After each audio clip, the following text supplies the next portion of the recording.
সিয়াম পালনরত ব্যক্তি ইনহেলার ব্যবহার করতে পারবেন কিনা। আসলে ইনহেলারের বিভিন্ন পর্যায়ে রয়েছে। আমরা আগেই বলেছি সিয়াম ভঙ্গ হবে আমাদের পাকস্থলীতে খাদ্য পানীয় গেলে। যে সকল ইনহেলারের মাধ্যমে তরল লিকুইড খাদ্য পানীয় আমাদের পাকস্থলীতে যায় এটা সিয়াম ভাঙবে বলে অধিকাংশ ফকি মত প্রকাশ করেছেন।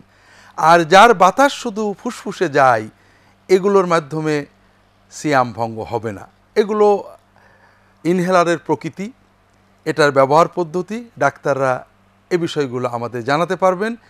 আমাদের চেষ্টা করতে হবে এ ব্যাপারে সতর্ক হওয়ার, বিশেষ করে যারা নিয়মিত ইনহেলার ব্যবহার করেন তারা যদি শবে সাদেকের পূর্বে সাহারির পরে এক ডোজ ব্যবহার করেন সাধারণত তারা ইফতার পর্যন্ত চলতে পারেন।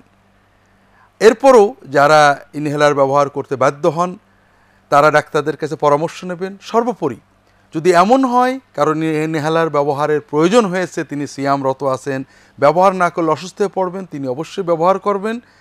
এক্ষেত্রে তার রোজা কাজা করা রাখবে কিনা এ ব্যাপারে ফকিহদের ওলামায়ে কেরামের মতভেদ রয়েছে। অনেক ফকিহ বলেছেন ইনহেলার যেহেতু পানাহারের বিধানে নয় এটাতে সিয়াম ভাঙবে না।